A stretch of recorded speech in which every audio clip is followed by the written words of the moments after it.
السلام علیکم میرے پیارے دوستو، خوش رہیے، آباد رہیے۔ بڑا ہی ضروری ویڈیو ہے، اپنی زندگی کے بارے میں کچھ حالات آپ کو بتا رہا ہوں۔ میرے دوستو، دنیاوی کامیابی کیا ہے یہ میں سمجھ گیا ہوں، میری سمجھ میں آ گیا ہے۔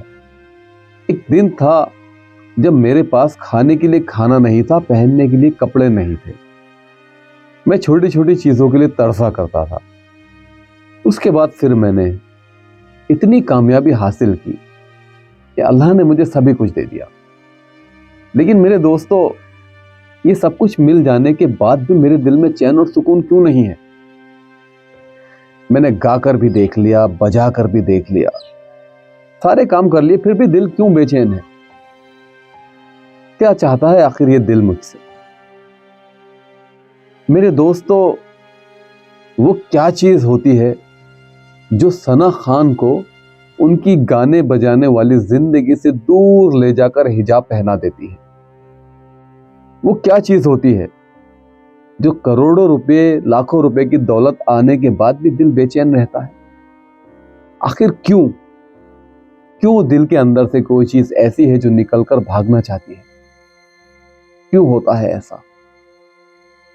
وہ کیا چیز تھی جس نے مولانا طارق جمیل صاحب کو ایک آوارہ لڑکے سے ایک بہترین عالم بنا کر آپ کی اور ہماری ہدایت کے لیے دنیا میں بھیج دیا؟ وہ کیا چیز تھی میرے دوستو جس نے 27 سال تک زنا کرنے والے ایک نوجوان کو گھر بار چھوڑنے پہ مجبور کر دیا؟ چھوٹا سا واقعہ ہے، ضرور سنیے گا۔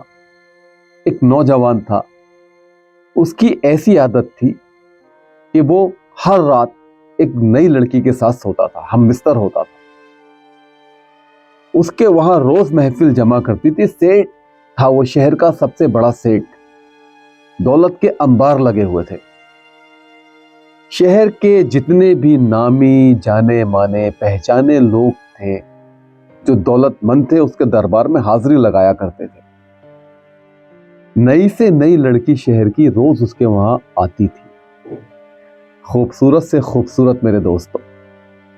ایک رات اس کے وہاں یہی محفل چل رہی تھی، ڈانس کا پروگرام چل رہا تھا، ناچ گانا چل رہا تھا، واہیات قسم کے لوگ چاروں طرف بیٹھے ہوئے شراب پی رہے تھے، شراب نوشی چل رہی تھی، اور خوبصورت لڑکیاں برہنہ ہو کر، ننگی ہو کر ناچ کر رہی تھی۔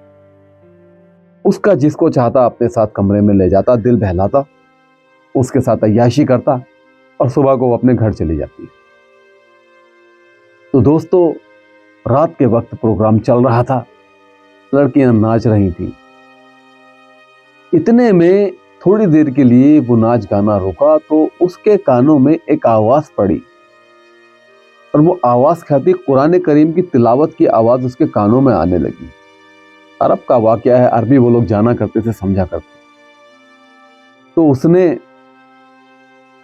سب کو رکوایا اور سننے لگا غور سے کہ یہ کیا ہے۔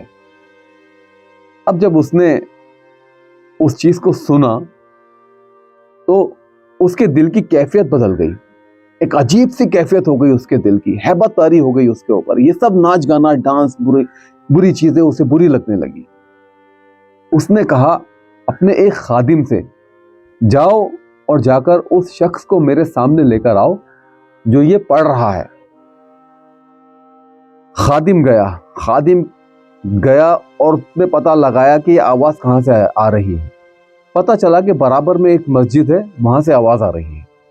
خادم نے مسجد کے اندر قدم رکھا، اور قدم رکھا تو اس نے دیکھا ایک پتلا سا لڑکا، مریل سا لڑکا قرآن کریم کی تلاوت بلند آواز میں کر رہا ہے۔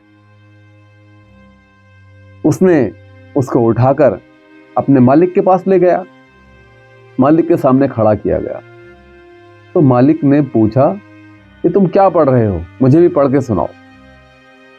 اس نے کہا میں قرآن کریم پڑھ رہا ہوں، اور وہ قرآن کریم کی تلاوت کرنے لگا اس کے سامنے۔ وہ جتنی آیتیں پڑھتا اس کے آنسو نکلتے چلے جاتے، جتنی آیتیں پڑھتا اس کے آنسو نکلتے چلے جاتے۔